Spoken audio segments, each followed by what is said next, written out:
Hi friends, welcome to Nandini food express. ఈరోజు recipe వచ్చేసి దోసకాయ పచ్చి ముక్కల పచ్చడిని ఎలా తయారు చేసుకోవాలో చూపించబోతున్నాను. వేడి వేడి అన్నంలో పచ్చడి కాస్త నెయ్యి వేసుకొని తింటే రుచి అద్భుతంగా ఉంటుందండి. తప్పకుండా ట్రై చేయండి. దోసకాయ పచ్చి ముక్కల పచ్చడిని ఎలా తయారు చేసుకోవాలో చూసేద్దాం. ముందుగా మన ఛానల్ని సబ్స్క్రైబ్ చేయకపోతే వీడియో చూసిన ప్రతి ఒక్కరూ ప్లీజ్ సబ్స్క్రైబ్ మై ఛానల్. దోసకాయ పచ్చి ముక్కల పచ్చడిని తయారు చేసుకోవడానికి ఒక దోసకాయని తీసుకున్నానండి. దోసకాయని తీసుకునేటప్పుడు మెత్తబడినది కాకుండా గట్టిగా ఉన్న దోసకాయని తీసుకోండి. పచ్చడి టేస్ట్ బాగుంటుంది. దోసకాయకు ఉన్న పొట్టును తీసి చేదును ఒకసారి చెక్ చేసుకొని ఇలా ముక్కలుగా కట్ చేసుకోవాలి. కట్ చేసుకున్న దోసకాయ ముక్కల్ని పక్కన పెట్టి ఈ పచ్చడిని రోట్లో తయారు చేసుకుంటే టేస్ట్ చాలా బాగుంటుందండి. రోల్ తీసుకున్నాను. ఇందులోకి హాఫ్ స్పూన్ పచ్చి జీలకర్ర, రుచికి సరిపడా ఉప్పు వేసి మెత్తగా నూరుకోవాలి.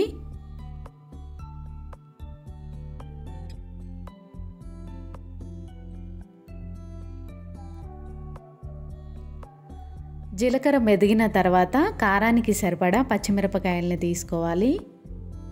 ఇందులోకి కొంచెం చింతపండు, 2 రెబ్బల కరివేపాకును వేసి నూరుకోవాలి. దోసకాయ పులుపును బట్టి మీరు చింతపండును తీసుకోండి. దోసకాయ పులుపు ఎక్కువగా ఉందనుకోండి కొంచెం చింతపండును తగ్గించి తీసుకోండి.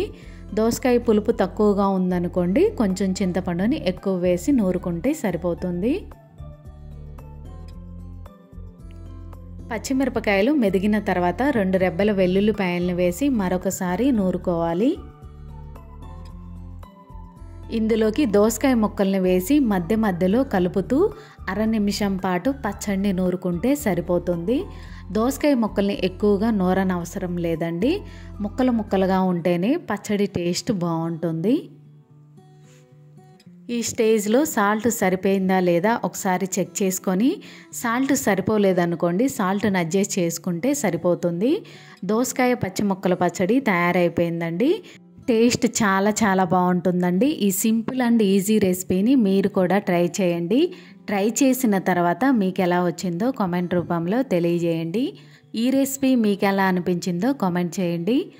రెసిపీ నచ్చినట్లయితే లైక్ చేయండి, షేర్ చేయండి, మీ ఫ్రెండ్స్ అందరికీ ఫార్వర్డ్ చేయండి. మరొక రెసిపీతో మళ్ళీ కలుద్దాం.